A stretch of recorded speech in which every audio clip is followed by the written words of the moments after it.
You've done it again. The person who shows up when you're falling apart, who remembers your birthday, who texts to check if you're okay, you find reasons to be annoyed with them. Their kindness feels suffocating. Their consistency feels boring. Their love feels wrong. Meanwhile, the one who ignores your calls, who cancels plans, who makes you question your worth, that you can't stop thinking about them. You know this pattern. You've lived it over and over. The people who treat you badly, you chase. The ones who show up for you, you punish until they leave. And then you sit alone, wondering why everyone abandons you, never seeing that you were the one pushing them away. It's the cruelest trick your mind plays. The very thing you want most, genuine connection, becomes the thing you fear most when it appears. This isn't about being difficult or ungrateful. This is about something deeper. When someone loves you consistently, without drama, without conditions, something inside you recoils. It feels too good to be true, too safe to trust, too steady to last. So you test them, you withdraw, you create distance, you find fault with their genuine care until they finally get tired of trying. And when they stop reaching out, when they stop showing up, you tell yourself you were right all along. See? They didn't really care. Love always ends. People always leave.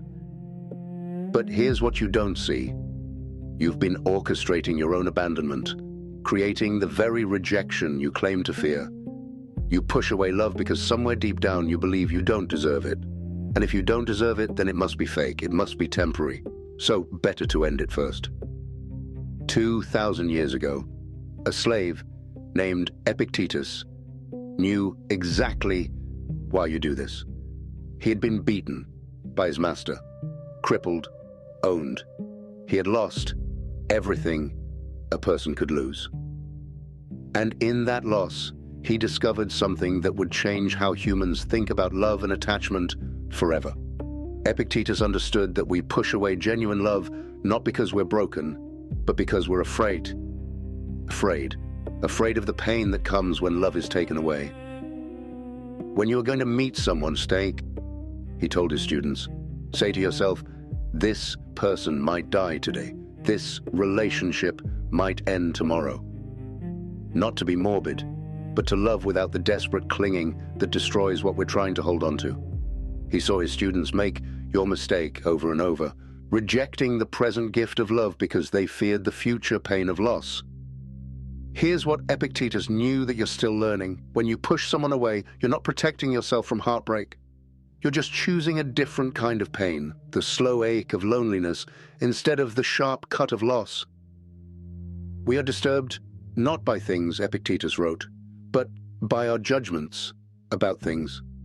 Your judgment about love is that it's dangerous. That caring means inevitable suffering. That the deeper the connection, the worse the eventual pain. So you sabotage it early. Better to be alone by choice than abandoned by circumstance. Better to reject than be rejected. Better to leave before you're left. But Epictetus, who had lost everything, understood something you haven't grasped yet. The pain of loving and losing is temporary. The pain of never truly loving at all lasts forever. Epictetus taught his students to distinguish between loving someone and being attached to them. Attachment says, I need you to stay exactly as you are forever, or I'll be destroyed. Love says, I care about you deeply, and I accept that you are not mine to control. When someone shows up consistently in your life, your attachment kicks in, not your love, your fear. You start calculating. How long before they leave? What will they want in return? How much will it hurt when this ends? Do not demand that things happen as you wish, Epictetus wrote. Rather, wish that they happen as they do, and you will go on well. But you can't wish for consistency to last forever. So, you destroy it first. It's a twisted form of control. If you end it, at least you chose the timing of your pain.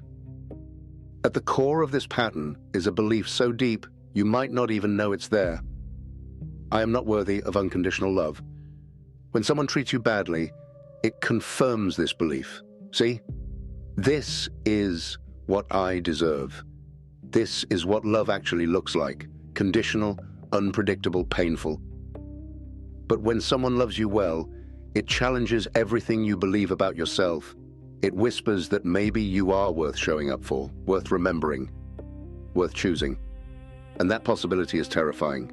Because if you start believing you deserve love, you have to examine why you've accepted so little of it. Epictetus knew this pattern in himself and his students. No one hurts you without your permission, he taught. But sometimes the deepest hurt comes from refusing to give yourself permission to be loved.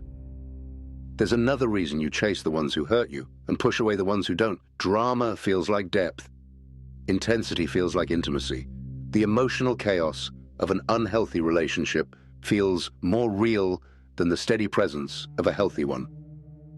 Epictetus watched his students confuse turmoil with passion, uncertainty with excitement. "We have 2 ears and 1 mouth," he said, "so that we can listen twice as much as we speak." But in dramatic relationships, there's no space for listening, only reacting, only chasing, only trying to solve the puzzle of someone else's inconsistency. Healthy love is quiet. It doesn't demand constant proof. It doesn't create mountains of emotion to climb every day. And to a mind addicted to chaos, that quietness feels like absence, like something is missing. So you create problems where none exist. When someone loves you consistently, you start testing them. You cancel plans to see if they'll still invite you next time. You share less to see if they notice. You withdraw affection to see if they chase. You tell yourself you're being careful, protecting yourself, seeing if their love is real. But Epictetus understood something about this kind of testing. It's not what happens to you, but how you react to it that matters. You're not testing their love, you're testing your own ability to sabotage it. Each test is a small betrayal of the connection you claim to want. Each withdrawal is a step away from the intimacy you crave. The person who loves you isn't failing your tests, they're just getting tired of taking them, and eventually they stop showing up to an exam they never signed up for in the first place. After you've pushed someone away, you tell yourself a story. They weren't really that great anyway. They were too needy, too available, too predictable. You're better off without them. But late at night, when you're alone with your thoughts, you remember different moments. The way they listened when you had a bad day, how they remembered the small things, the security of knowing someone was genuinely glad that you existed. Epictetus taught his students about the stories we tell ourselves. It's not the events of our lives that disturb us, but our judgments about those events. Your judgment about being loved is that it's temporary. Your judgment about being alone is that it's safer. Both judgments create the same outcome: isolation. Both stories lead to the same ending. You wondering why love never lasts, never seeing that you're the common thread in every goodbye. Epictetus understood freedom better than any emperor who ever lived. As a slave, he had nothing. No possessions to lose, no status to protect, no illusions about controlling his external circumstances. And in that nothingness, he found everything. Wealth consists not in having great possessions, he said, but in having few wants. The same principle applies to love. The freedom to love comes not from guaranteeing that love will last forever, but from releasing your demand that it should. When you stop trying to control whether someone stays or goes, you can finally be present with them while they're here. When you stop testing their commitment, you can start experiencing their care. When you stop preparing for abandonment, you can start accepting connection. This doesn't mean becoming naive about red flags or accepting poor treatment. It means distinguishing between genuine love and your fear of losing it. Here's what Epictetus knew that changes everything. There's a difference between someone leaving you and losing them. When you push people away, they leave. When you love them fully and they still go, you experience loss. Leaving feels like rejection. Loss feels like grief. Rejection confirms your worst fears about yourself. Grief honors what was beautiful and real. When someone dies, Epictetus told his students, don't say, "I have lost them." Say instead, "I have given them back." When you love someone fully, without clinging, without testing, without preparing for the end, and they eventually go, you haven't lost something. You've had something. You've experienced something real.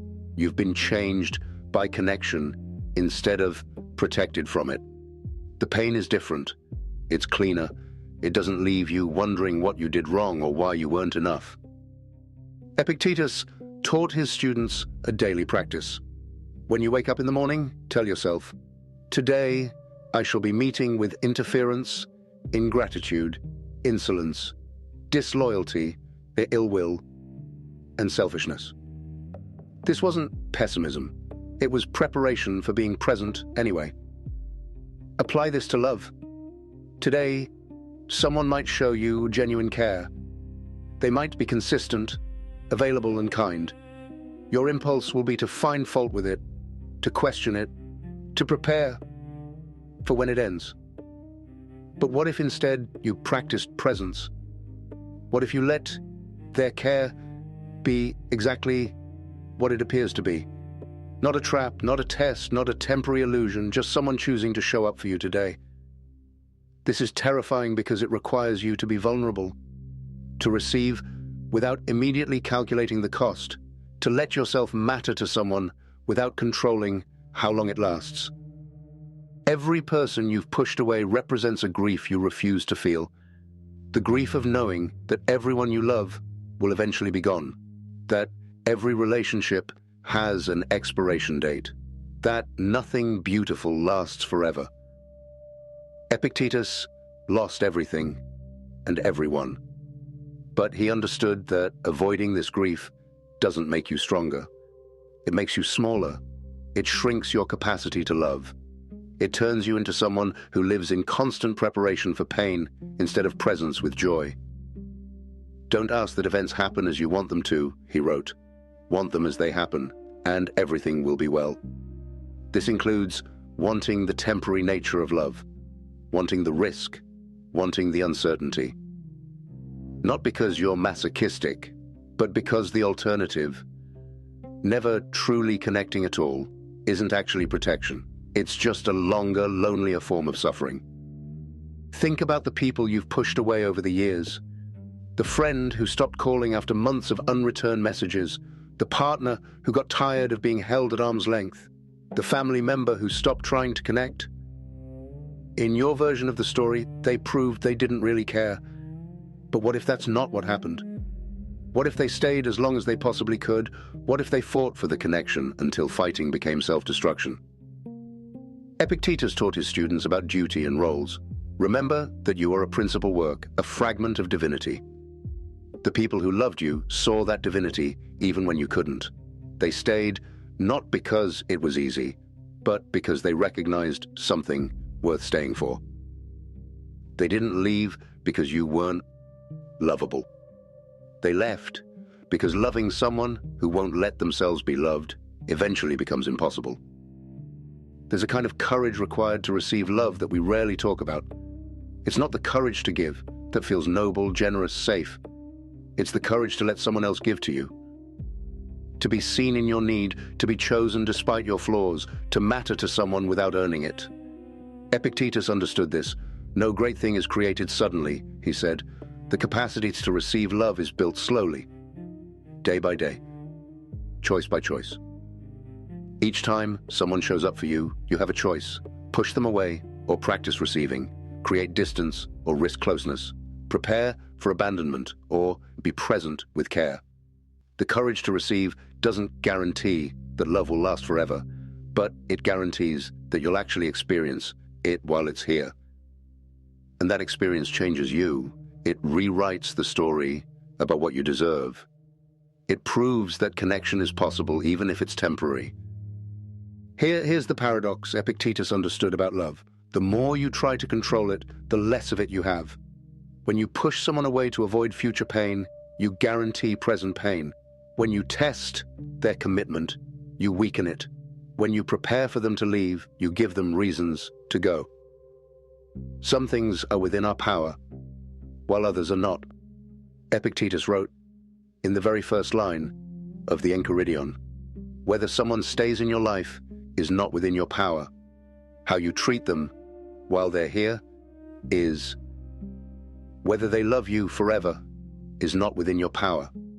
How you receive their love today is.